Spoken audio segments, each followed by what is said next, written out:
ఎంతో పవిత్రమైన శ్రీరాముని అయోధ్యని కథ ఈరోజు వింటే మనకు అన్ని సకల శుభాలు కలుగుతాయి. కోశల దేశానికి రాజైన దశరథుడికి కౌసల్య, సుమిత్ర, కైకేయి అనే ముగ్గురు భార్యలు. వారికి సంతాన భాగ్యం లేకపోవడంతో వశిష్ఠ మహర్షి సలహాతో పుత్రకామేష్టి యోగాన్ని నిర్వహించిన దశరథుడికి అగ్నిదేవుడు ప్రసన్నమై పాయస పాత్రను అందజేస్తాడు. దశరథుడు తన ముగ్గురి భార్యలకు ఈ పాయసం ఇచ్చిన కొద్ది కాలానికే వారు గర్భం దాల్చారు. చైత్రమాసం 9వ రోజైన నవమి నాడు మధ్యాహ్నం కౌసల్యకు రాముడు జన్మించాడు.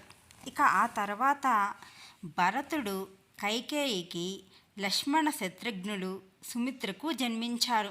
ధర్మ సంస్థాపనార్థం అవతరించిన శ్రీ మహావిష్ణువు దశావతారాల్లో ఏడోది రామావతారం. లంకాధిపతి రావణ సంహారం కోసం సాధారణ మానవ రూపంలో శ్రీహరి అవతరించారు. ఇక ఇటీవల జరిపిన శాస్త్ర పరిశోధనల ప్రకారం శ్రీరాముడు క్రీస్తుపూర్వం 5114 జనవరి 10వ తేదీన జన్మించి ఉంటారని భావిస్తున్నారు. ఇక రామరాజ్యంలో ప్రజలంతా సిరి సంపదలతో సుఖ సంతోషాలతో ఉన్నారనేది హిందువుల నమ్మకం. సాధారణంగా ఈ పండగ మార్చి లేదా ఏప్రిల్ నెలలో వస్తుంది. శ్రీరాముడు జన్మించింది మధ్యాహ్నం కాబట్టి ఆ సమయంలోని ప్రత్యేక ప్రార్థనలు నిర్వహిస్తారు. ముఖ్యంగా ఉత్తర భారతంలో భక్తులను విశేషంగా ఆకర్షించేది శోభాయాత్ర. శ్రీరామనవమి వేసవికాలం ప్రారంభంలో వస్తుంది. ఇక వేసవిలో సూర్యుడు ఉత్తరార్ధ గోళానికి చేరువగా వస్తాడు. శ్రీరాముడి సూర్యవంశానికి ఆర్యాద్రుడిగా పేర్కొంటారు.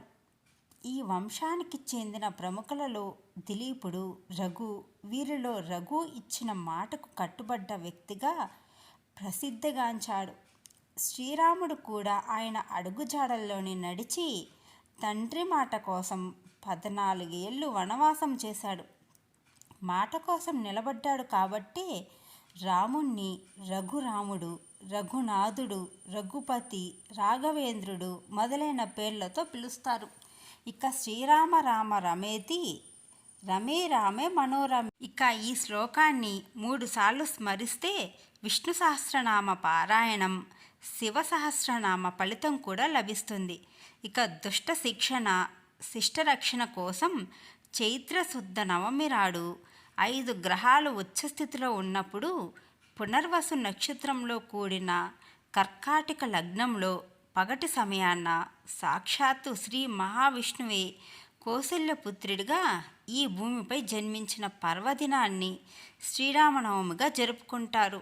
ఎవరైతే కాశీలో జీవిస్తూ ఆ పుణ్యక్షేత్రంలోనే మరణిస్తారో వారు మరణించే కాలంలో సాక్షాత్తు పరమేశ్వరుడే ఈ తారక మంత్రాన్ని వారి కుడి చెవిలో చెప్పి మోక్షం కలిగిస్తాడనేది ఇతిహాసాలు ఘోషిస్తున్నాయి. ఇక భక్త రామదాసుగా పేరుగాంచిన కంచర్ల గోపన్న శ్రీరామనామ గాన మధు పానాన్ని భక్తితో సేవించాడు.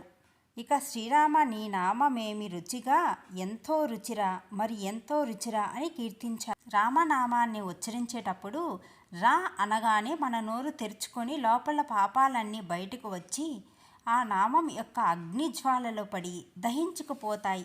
అలాగే మా అంటే అక్షరం ఉచ్చరిస్తే మన పెదవులు మూసుకుంటాయి కాబట్టి బయట మనకు కనిపించే ఆ పాపాలు లోనికి ప్రవేశించలేవు.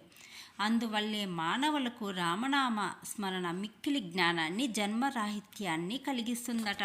ఇదేనండి ఇవాల్టి వీడియో మీకు నచ్చినట్లయితే లైక్ చేయండి. అలాగే కొత్తగా ఛానల్ని చూస్తున్నట్లయితే ప్లీజ్ ఛానల్ని సబ్స్క్రైబ్ చేసుకొని సపోర్ట్ చేయండి. Thank you for watching.